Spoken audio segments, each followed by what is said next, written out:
The great hall of Valdara glowed with golden light as the alien king Corvith rose from his throne.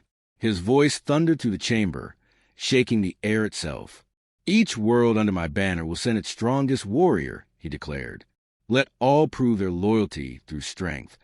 Across the galaxy, the message spread like fire. On every planet, soldiers and champions prepared for the challenge. It was said that whoever impressed the king would earn his protection, but those who failed would lose his favor forever. On a small human colony called New Kyoto, the leaders gathered inside a tall glass embassy. Their faces were pale with worry. Humanity had suffered greatly from wars and disease. Their armies were small, their weapons old. Sending a warrior against alien giants felt like walking into certain death. General Rees stood with crossed arms. "We can't win this," he said. "If we send a soldier, they'll be crushed. If we refuse, we insult the king." At the edge of the room, a young woman quietly swept the floor. Her name was Mirahan, a janitor who worked nights at the embassy.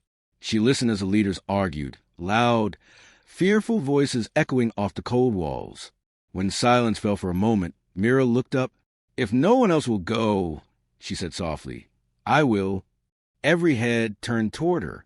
The ambassador blinked. "You, Miss Han? You're a cleaner, not a soldier." Mira kept sweeping, her tone calm. "Maybe, but I know how to face dirt others are afraid to touch." Laughter filled the room, uneasy and sharp. One of the aides whispered, "She's joking, right?" But Mira wasn't smiling. She placed a broom against the wall and looked straight at the ambassador. "If the king wants to test the strength of humanity, then let him see all of it, not just the kind that fights." The room fell silent again. Hours later, the decision was made, not out of faith, but desperation. Myra's name was sent to Valdara as Earth's chosen representative. Some said the king would enjoy the joke. Others said it would at least buy humanity time. When the message arrived at the alien palace, King Corvith's laughter echoed through the halls. "A human maid?" he roared. "They mock me.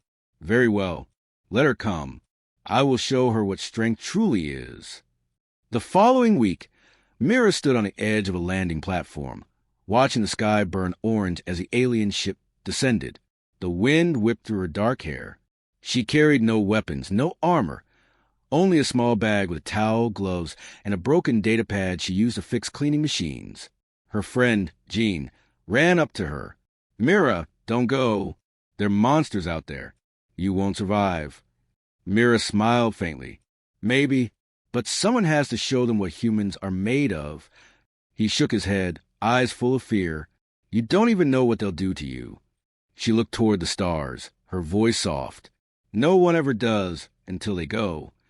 When the alien soldiers arrived, tall and shining in silver armor, they looked down at her in disbelief. "This is your champion?" one of them asked, his translator clicking. Mira only nodded. "Yes, I clean things for a living. Today, I'll clean something else, your idea strength." They took her aboard the ship. The journey to Valdara was long, filled with stares and whispers. Other warriors from alien worlds watched her with curiosity and pity. A giant scale creature sneered. "You are food for the first round." Mira simply smiled. "Then I hope I taste like courage." When they arrived, the grand arena of Valdara spread beneath two suns. The stands were filled with creatures from 100 worlds, cheering and roaring. The king sat on his high throne, his golden armor glinting like fire. As Mira stepped onto the sand, a voice boomed from above. "Human, you are the one they sent? A cleaner?" She looked up at him, unshaken. "Yes, your majesty." The king leaned forward. "Why?" "Because strength," she said, "comes in many forms. Some fight with weapons. Others fight with patience, with kindness, with hands that build instead of destroy." The crowd murmured in confusion. The king laughed. "Then let us see how far your words carry, little maid. Tomorrow, the trials begin." Guards led her away to the waiting chambers. She was given a small room, bare and cold. Outside, other warriors sharpened their blades and trained until dawn. Mira sat alone, holding her broken datapad. Through the narrow window, she could see the alien stars burning bright. She thought of home, of the small cleaning shop she used to work at, of her mother's old saying, "Clean the world and you'll find your place in it." She whispered to herself, "They wanted a warrior. They'll see one, just not the kind they expect." When the morning came, the trumpets of Valdara sounded across the skies.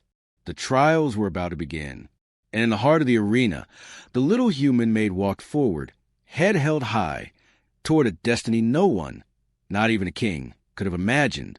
The twin suns rose over Valdara, painting the sky in gold and crimson. The gray arena below shimmered like a bowl of fire. Thousands of alien spectators filled the stands, their roars shaking the air. Flags from 100 worlds waved, each one showing the proud colors of empires that had sent their strongest to fight. In the middle of all that noise, Mira Han stood alone. Her brown hair was tied back. Her small figure looked almost lost between the giant warriors around her. Some had tusks, some had scales, some were twice the height of a man. All were armed and armored. Their eyes glowed with the thrill of battle. The human Maid carried no weapon. Her only gear was a thin utility belt with tools, scrub brush, small torch, and a worn-out cloth. To the others, she looked weak, foolish, and out of place. A massive alien with blue skin and 4 arms leaned down and sneered. "You shouldn't be here, little human. The king sent you to die." Mira looked up at him, calm and steady. "Maybe," she said softly, "but sometimes you have to clean the dirt before you see what's really shining underneath." The alien laughed, shaking his head. "You'll be shining under my boot." The horn blew. The first trial began. The floor of the arena shifted, splitting apart. Lava bubbled up from below as tall pillars rose, creating platforms that floated above the molten ground. The announcer's voice boomed across the field. "Trial 1, the Bridge of Fire. Only those who cross shall remain." The warriors leaped onto the platforms.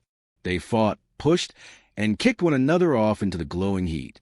The crowd cheered with every fall. Mira didn't jump at first. She watched carefully, eyes sharp. The platforms moved in a rhythm, almost like waves. Each time one tilted, another rose to meet it. She took a slow breath and stepped forward. While the others fought, Mira moved carefully from platform to platform, balancing herself like a dancer. She didn't fight anyone. She didn't push or strike.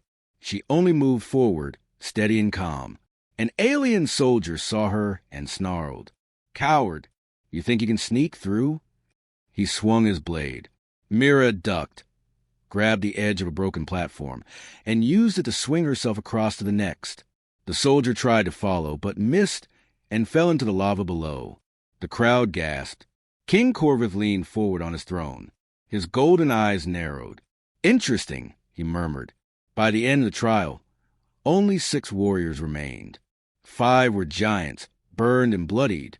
And then there was Mira, standing quietly, her clothes dusty but her eyes bright. When the horn sounded again, the crowd didn't laugh this time. The second trial began soon after. The floor of the arena transformed again, this time into a maze of rising walls and sharp winds. Trial 2, the maze of blades, the announcer roared. "Find a way out or be cut down." The warriors charged in, their heavy weapons clanging. Metal screeched against stone. Mira walked slowly at first, running her hand along the walls. She noticed small patterns, scratches on the metal, spots of rust, and faint air currents. She smiled a little. "Someone built this," she whispered, "and everything built can be understood." While others charged blindly, Mira used her small torch to mark safe paths. She listened to the wind, feeling where the blades moved before they struck. Her light footsteps carried her through while larger warriors triggered traps and fell screaming. At the end of the maze, she stepped out alone. The crowd went silent, unsure whether to cheer or stare. King Corvith rose from his seat. "Human," he called down, "you use no weapons, no armor, and yet you survive. How?" Mira looked up at him and answered simply, "By paying attention, your majesty. Strength isn't only in the arms. Sometimes it's in the eyes and in the will to move forward." The king said nothing, but the corners of his mouth turned slightly upward. By the time the third trial was announced, everyone in the arena was watching her closely. The warriors who had mocked her now looked nervous. "Trial 3, the announcer shouted. "The behemoth." The gates opened and the ground shook. A giant creature, covered in black armor plates, roared into the arena. Its eyes glowed red.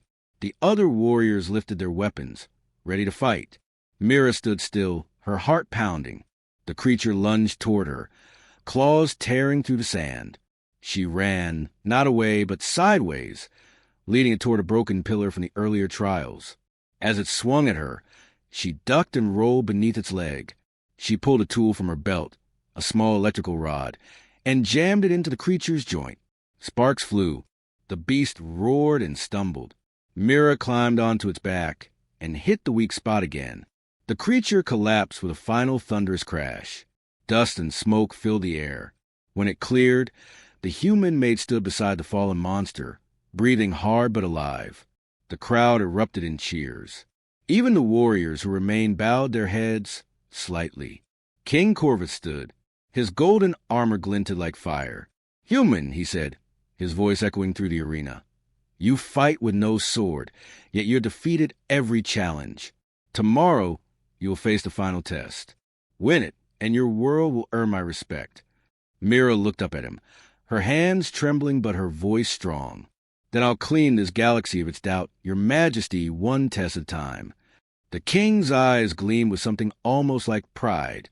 That night, as the sun set over Valdara, the once laughed at May became a name everyone whispered across the stars. The suns rose slowly over Valdara, painting the arena in gold. The day of the final test had come. The crowd gathered early, eager to see the small human Maid who had passed every trial meant for warriors twice her size. Her name, Mirahan, was now whispered in every corner of the galaxy. Some said she had magic. Others said she was lucky. But King Corvus watched her with quiet curiosity. He wanted to see what made this human so different. Mira stood in the center of the arena again, her uniform still plain and worn. Around her, the sand was marked from the last battles. The scars of fire and blade crossed the ground, reminders of what she had survived. She took a deep breath and looked up at the royal throne. King Corvus rose, his armor shining like the sun's. "Human," he said in a deep voice, "you have walked through fire, outsmarted the maze, and brought down the behemoth. But strength is more than survival. It is heart. It is sacrifice. It is choice. Today we test your heart." Mira didn't flinch. "I'm ready, your majesty." The arena gates opened with a heavy groan. From the shadows stepped 3 prisoners. 2 warriors from alien worlds and 1 small creature wrapped in silver cloth. It was weak, trembling, and its eyes were full of fear. The king's voice echoed. "One of them holds the key to your victory. The others are here to test your mercy. Choose wisely. If you help the wrong one, you will fail. If you choose only for yourself, you will fall." The crowd grew silent. Mira walked closer, studying them. The first was a tall soldier with green scales, glaring with hatred. The second was a warrior she had seen before, a blue-skinned giant who had once mocked her. The third, the little one, looked like a child from another world, lost and hungry. Myra's heart ached. She knelt beside the small one and offered her water. "Here," she said gently, "you need this more than I do." The child's hands shook as it drank. The crowd murmured in surprise. Even King Corvus leaned forward, curious. Suddenly, the blue warrior roared and attacked. "Foolish human," he shouted. "Mercy is weakness." His blade came down fast. Mira rolled away, grabbing a broken staff from the ground. She blocked his next strike with all her strength. The impact sent her sliding back, her arms burning with pain. But she didn't drop the staff. She stood again, panting. "You think mercy is weakness," she said, "but mercy is strength that doesn't need to prove itself." The warrior growled and charged again. This time, she dodged and struck his leg, knocking him off balance.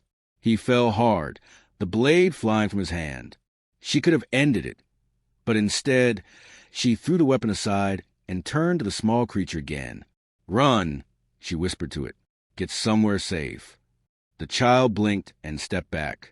Its small form shimmered, and suddenly it changed shape. Wings of light spread wide, and its body glowed gold. The crowd gasped. The child wasn't just any creature. It was royal blood, a hidden heir of Aldara's ancient line. King Corvus stood, eyes wide. "Impossible," he whispered. The glowing being looked at Mira with soft, bright eyes. "You helped without knowing who I was," it said. "You chose compassion over power. That is true strength." Before Mira could reply, the ground trembled. The fallen warrior snarled and activated his weapon again, roaring with rage. He lunged toward Mira and the glowing being. But this time, the king raised his hand. "Enough!" Corvith's voice thundered. The warrior froze, held by invisible force. The king looked down at Mira. "You have passed," he said quietly. "Your heart is stronger than any blade." Mira lowered her staff, breathing heavily. "I didn't do it to pass," she said. "I just couldn't watch someone suffer." The king's expression softened. He stepped down from his throne and walked across the arena, something no one had seen him do before. The crowd bowed as he stopped in front of her. "You remind me of what this empire has forgotten," he said. "Honor, compassion, the heart that gives without asking for reward." Mira looked up, surprised. "I'm just a janitor," she said. "Not anymore," the king replied. "You are a warrior of heart, and from this day you will be known as the Keeper of Strength." The crowd erupted into cheers. The sound echoed across the entire arena, across the cities beyond. The alien spectators, who once laughed at the small human, now shouted her name. "Mira! Mira! Mira!" The glowing child stepped forward and bowed deeply to her. "You saved me," it said softly. "One day, when I rule, I will remember your kindness." Mira smiled faintly. "Just promise to be kind to the ones who can't fight back," she said. The king raised his hand again. "Let it be written in the stars," he declared. "Today, the strongest warrior of Aldara is human, not because of her power, but because of her heart." As the sun set behind the arena, Mira stood in the warm light, her eyes shining. She had come to this world as a servant, a maid with no armor or title. But now, even the stars seemed to bow in respect. She looked up at the sky, thinking of her home far away. "Maybe," she whispered, "it's not about where you come from. It's about what you choose to stand for." The king turned toward his people and said, "Remember this day. True strength begins not with might, but with mercy." And for the first time in Valdara's long history, the crowd of warriors cheered not for conquest, but for kindness. The palace of Valdara was silent that morning. The suns were hidden behind gray clouds, and the air felt heavy, like the world itself was waiting. Mirahan stood in the great hall, her apron gone, her hands still marked with the calluses of work. She had been summoned, not by guards or messengers, but by the king himself. When the golden doors opened, she saw him sitting on a high throne made of black stone. King Corvith, the ruler of Aldara, was a creature of both majesty and danger. His eyes glowed faintly, and his voice rolled through the air like thunder. "You have surprised my people human," he said. "You fought with courage. You showed wit and strength in the arena. But words have reached me. Some say your victories were tricks, not proof of power." Mira met his gaze without fear. "Maybe they're right," she said simply. "But I didn't come here to prove anything. I just wanted to stand for what I believe is right." The king leaned forward, studying her. "Then you will stand again, not for belief, but for truth." He rose from his throne, towering over her. "I offer you a final challenge, one that no warrior of my kingdom has ever completed. If you survive, you will earn my respect. If you fail, you will die with honor." The guards shifted uneasily. Even they knew what this meant. The king's challenge was a test that broke even the strongest. Mira took a breath. "I accept." Corvith gave a slow nod. "Then follow." They walked through long, echoing halls, deep into the heart of the palace. The walls shimmered with ancient light. Finally, they reached the circular chamber. In the center was a massive door sealed with glowing runes. The king touched the lock, and the door slid open with a rumbling sound. Inside was darkness, vast, alive, and hot like breath. "This," said Corvith, is a trial of the heart fire. Inside rests a beast born from the core of our world. It is blind but senses fear, doubt, and weakness. You cannot fight it with weapons. You must face it with what you carry inside. Mira stepped forward. The heat washed over her, but she didn't stop. "I've faced worse than fear," she said quietly. The king's gaze softened just slightly. "We shall see." When she entered the chamber, the door closed behind her. For a moment, everything was silent. Then a low growl filled the air, deep and ancient. 2 red eyes appeared in the darkness, glowing like molten metal. The creature was huge, its body a mixture of smoke and flame. It moved like a storm, circling her slowly. Mira stood still. Her heart was beating fast, but she didn't run. She remembered what the king had said. It could sense fear. She steadied her breath and spoke softly. "I'm not here to fight you. I'm here to understand." The beast stopped. Its eyes narrowed. Then with a roar, it lunged toward her. The ground shook and fire exploded around her. Mira fell to her knees, shielding her face. The heat was unbearable, but she didn't scream. She thought of her home, of the small things that gave her strength. A smile, a kind word, the belief that even one act of good mattered. She whispered, "I am not your enemy." The creature hesitated. The flames flickered. Slowly, the smoke began to change shape, forming the faint image of a dragon, a spirit bound by pain and fury. Mira reached out, her hand trembling from the heat. "You're not a monster," she said. "You're hurting." The dragon spirit's growl softened. It looked at her, its great eyes glowing brighter. Then, with a deep breath, it released a wave of fire that stopped just inches from her face. The fire didn't burn. It warmed her like sunlight.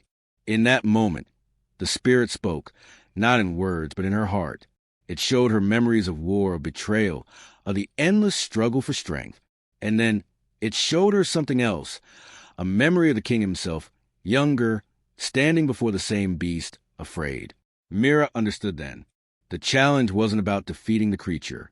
It was about forgiving it, and forgiving the pain that created it. She lowered her head. "You can rest now," she whispered. The fire dimmed, the smoke faded, and the great chamber grew quiet again. When the doors opened, the king stood there, his expression unreadable. "You faced it," he said slowly. "You tamed the heart fire." Mira shook her head. "No," she said softly. "I just listened to it." Corvith was silent for a long moment. Then he said, "You did what none of my kind could do." He turned to the guards. "Release her from her trial. She has proven her worth." As Mira walked past him, the king spoke again, lower this time. "Tell me, human, what did the heart fire say?" She stopped, glancing back at him. "It said you once stood before it too," she replied, "and it's been waiting for you to forgive yourself." The king's eyes widened slightly, the truth hitting him deeper than he expected. When she left the chamber, the people were waiting. Whispers spread like wind. The humans survived the king's challenge. The suns broke through the clouds at last, filling the sky with gold. Mira looked up, tired but calm. She didn't feel like a hero, but something had changed. Not just in her, but in the king, in his people, in the world itself. And as the palace bells rang, King Corvith watched her go, wondering if true strength had always belonged to humans all along. Not in their power, but in their hearts. The news of the human Maid spread faster than light. In every corner of Valdara, from the stone streets to the high towers, whispers filled the air. The king's challenge had been completed. The heart fire had bowed. And the one who did it was not a warrior, not a knight, but a maid named Mira Han. When Mira returned to her small quarters, she expected everything to be the same. The simple bed, the broken clock, the folded apron. But the moment she opened the door, she found flowers, food, and letters waiting for her. The palace servants, who once ignored her, now bowed when she passed. She didn't feel proud, just quiet. The memory of the heart fire stayed with her. The heat, the voice, the truth. It had shown her something that even the king had forgotten. That mercy could be stronger than fear. The next day, the king sent for her again. This time, the throne room was filled with nobles and guards. When she entered, the air grew still. King Corvus stood from his throne and walked down the steps to meet her, a gesture that shocked everyone watching. "Mirahan," he said in a deep voice, "you have done what no warrior, no general, no royal bloodline has ever done. You brought peace to the Heartfire. You faced your fear with no weapon, no armor, and yet you won." Mira looked up at him, her voice calm but steady. "I didn't win, Your Majesty. I just listened." The king smiled faintly. "That may be the greatest victory of all." He turned to the crowd. "From this day forward, this human shall be known not as a servant, but as the guardian of the Heartfire. She will hold a place among my council." Gasps filled the room. A maid, part of the royal council? No one in Valdara's long history had ever seen such a thing. But Mira only shook her head. "Your Majesty, I don't need a title. I only want your people to know that kindness is not weakness." The king's expression softened. "Then let that be your gift to them." In the following weeks, everything began to change. The warriors who once trained only for war now studied patience and peace. The dragons of Valdara, once feared for their tempers, began to calm. Even the skies seemed brighter, as if the land itself breathed easier. Mira continued to work in the palace, not as a maid, but as someone who cared for everyone. She helped rebuild homes, repaired old machines, and taught the younger servants how to find strength and gentleness. But her greatest change came when the king himself called for her one evening. He stood by the balcony, watching the twin suns set over the golden horizon. "I used to believe strength meant power," he said quietly. "I thought ruling by fear was the only way to keep peace. But you showed me something else." Mira stood beside him, her eyes on the fading light. "Sometimes, Your Majesty, peace starts with just one act of care, one small thing that tells others they matter." The king looked at her with respect that went beyond words. "You are unlike any warrior I've ever known, Mirahan. You changed my kingdom without lifting a blade." "I didn't change it," she said softly. "The people did. They just needed to see that it was possible." That night, Valdara held a celebration. For the first time in years, the palace was open to everyone, humans, aliens, dragons, and servants alike. Music echoed through the halls. Laughter filled the air, and lanterns lit up the sky. When the king raised his glass, he said only one thing: "To the human who taught us what strength truly is." Mira stood among the crowd, smiling shyly, feeling out of place in her clean dress. The children ran past her, laughing, playing, free. And for the first time in a long time, she felt that the world had found balance. As the night went on, she slipped away to the garden, where the moonlight shimmered across the fountains. She sat on a bench, breathing in the cool air. A small dragon, no bigger than a cat, landed beside her and curled up against her leg. "You should be resting," she said with a gentle smile. The dragon purred softly, its scales glowing faintly. Mira looked up at the stars and whispered, "If only people knew that one act of kindness can echo forever." Far above, the king stood on his balcony, watching her from a distance. He didn't call out to her or interrupt. He only bowed his head slightly, as if in silent gratitude. From that day on, stories spread across the galaxies. Tales of a human maid who faced a beast of fire and changed an empire without raising a weapon. Her name became a symbol of peace and courage. Years later, when the next generation of rulers spoke of the greatest heroes in their history, they didn't speak of generals or conquerors. They spoke of a woman who once fed the hungry, soothed the angry, and showed the mighty what it meant to be humble. And when travelers from other worlds came to Valdara, they would often hear the saying carved into the palace walls: "True power is not found in strength, but in the heart that chooses compassion." Under the stars of Valdara, the maid who changed the kingdom walked quietly among her people. No crown, no weapon, just a smile that carried the warmth of peace wherever she went. And in the silence of the night, even the heart fire burned softly, as if it, too, remembered her kindness.